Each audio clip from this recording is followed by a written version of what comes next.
Well, I'm just really proud of our kids today. I couldn't be more proud of them, how hard they played. Um, Obviously defensively, we did what we have to do every night, y'all. That has to be us every night. We have to play that hard. I mean, Celeste Taylor with 8 steals.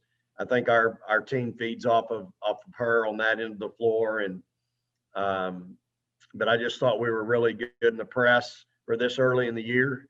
And even our half court defense, it was good the first half. We held them 33% field goal percentage. Second half, not so much. But again, really coming out of the locker room, 31 point, I think, third quarter, and outscored them 19. And again, that's what you want to do. You want to punch first. And so I thought the first quarter we did, and I thought the third quarter we certainly did. So I was proud of our kids, and I thought our conditioning was decent. Our depth, y'all, is, as I've told y'all, it's a concern. And I was able to rest Joanne and Celeste a little bit. I played Charlie a little more in the second half than I wanted to, but heck, the kid didn't play any in the first half. But like I told you all the other day, I think we've got 9 players available, and 4 of them are freshmen. So that's our bench right now. It's a little thin, but I thought everybody, did some good things. Again, I'm proud of our effort. That's got to be us every night, playing that hard defensively and creating the issues that we did on that end of the floor. Kirk, go ahead, start us off. So Charlie said there was no Gatorade bath yet. I guess you're saving that. And I was curious your emotions, during the game and winning that first game, and what kind of grade would you give your team? Yeah, well, I'd grade them an A on how hard we played. I'd probably grade them a B as far as just total overall grade. And again, I was not pleased the way we finished the game the last 5 minutes. I don't think we scored. Right. And I didn't think that group, did what the other groups had been doing. But again, you got to realize who's out there and the experience level. I'm telling y'all, I didn't, being honest, didn't see it coming. I just, you're playing an SMU team that's got 4 starters back. Here we are. We got 2 kids. That's it. That have played over 20 minutes a game last year.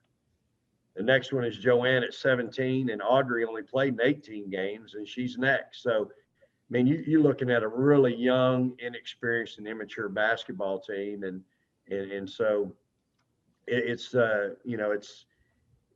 really gratifying to see how hard we played and the problems that we created for SMU offensively because of that effort. So emotionally, I couldn't be more proud. I can tell you this, Kurt, when the Eyes of Texas played, I was pretty jacked.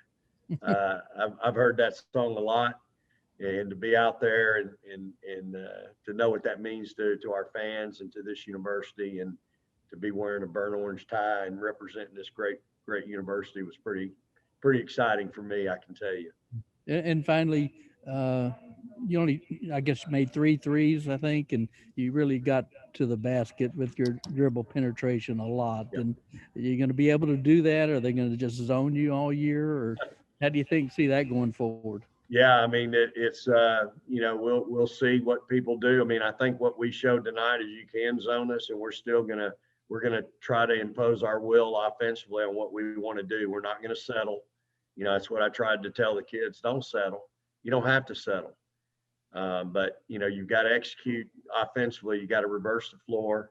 You got to have ball reversal. You got to make the zone shift. And then I thought we did a nice job of having some high-low stuff against that zone. We made some free throw jumpers. And again, Deanna Gaston playing 27 minutes, y'all.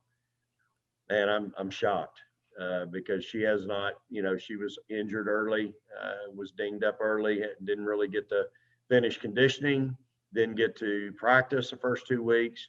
And to see her do that and be as effective as she was, 8 block shots.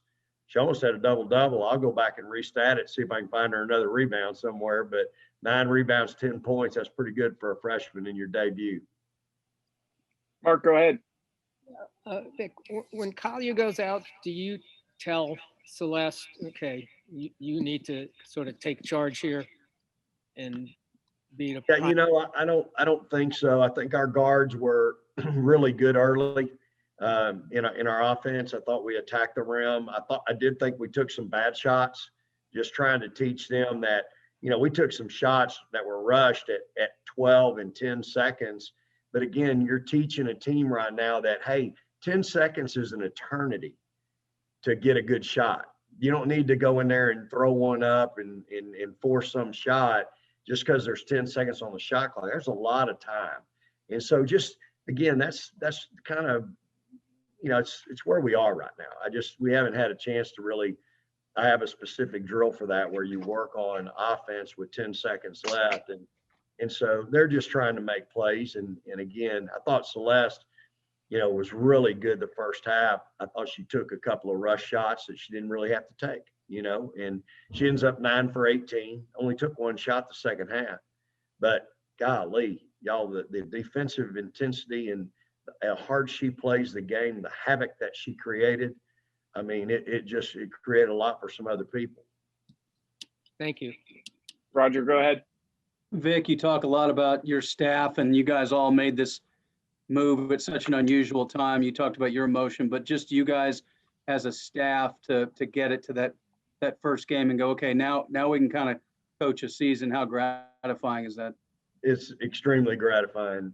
I just, I was concerned about who we opened with today. Again, 4 starters back. I just have a lot of respect for Travis and Amy and the rest of that staff. And, felt like that was a really good team. A lot of schools across the country, they opened with that 3-name directional school, and here we are.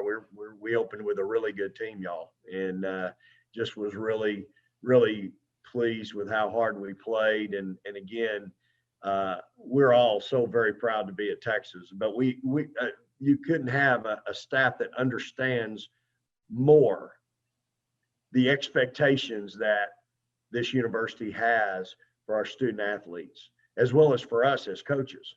And so we get it, but that's how we're built anyway. It wouldn't matter where we're coaching, but that's who we are. And so, but we understand it.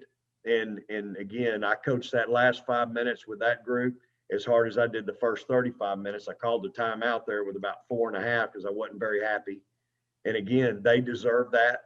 They deserve my intensity and my focus and wanting to be perfect just as much as that first 35 minutes. So, they'll learn. And I told them when in that time, I said, guys, I'm not letting y'all slop it up out here. This is not how we finish off a game. And so we'll learn from it. Nick, go ahead. Yeah, Vic, I know y'all obviously don't want Charlie to pick up 2,000 the first 5 minutes, but that did afford Deanna an opportunity to come in and provide some physicality for you and sort of like get her feet wet. I mean, what did you make of her debut? And, was it sort of a blessing in disguise that Charlie got those fouls so she can come on and sort of establish herself in her first game? Yeah, it could be for sure. And again, I don't like that. I don't want that to happen ever again. But, Deanna, I thought she was really active, even defensively. I mean, she had 5 blocks, got her hands on a bunch of deflections, and she's only going to get better, y'all. She hadn't been practicing a whole long time. And so she's only going to get better. I played her and Charlie together some, which I'm going to do, a lot during the year if we can. But I have to be careful because right now she's my backup 5. And just like tonight, if I start her and I get her in trouble, then who's going to back up Charlie if Charlie gets in trouble? And so, that's where I'm at right now. If some miracle happens and we happen to get Lauren eligible, it would really change the whole dynamic of our team. But right now, this is what we have. And so I had to bring her off the bench. And then if we can get through to, where you're into the meat of the game, I'd love to play those two together now. Those two kids are really talented and they have some chemistry. Thank you, Vic. Got one last one. Kirk, go ahead. Yeah, I don't know how many charges you had. You had the 3 by 3 different players. I don't know how many you ended up with, I don't know. I typically know that, Kirk, so that's my bad. I typically have that because that's important for what we do. I'm big on that, so I apologize. But I'll say that I bet it's over 5. Yeah, it seemed like it. And do you feel like y'all played like a ranked team for most of the game? I do. Yeah, for sure. And again, it's, where it is, we got a long way to go, y'all. And we'll get better. As I told them tonight, when we were in the locker room, look, that has to be our identity, how we played today. It can't change. You win with guard play. Our guards set a tone early and carried it out through the whole game. You win with guard play. You win championships with guard play and size. And so, but if you got no chance to win, you can have all the size you want. If you don't have guard play, then you can't never get the ball to them posts. And I think that we did that a little bit to SMU tonight in some ways. We kept them from really having a low post presence. But just that has to be our demeanor. That has to be our approach. That has to be who we are every game, or we won't win. It's that simple. Our guards have got to show up and bring that mentality every night. And again, that's what I was super proud of tonight. Is I thought Joe and Celeste, man, they were really special early, and they just kind of set the whole tone, and I thought the rest of them followed. All set, guys? Thanks, Vic. Congratulations. Thanks, Coach. Congrats. Appreciate y'all. Praise the Lord and hook 'em horns.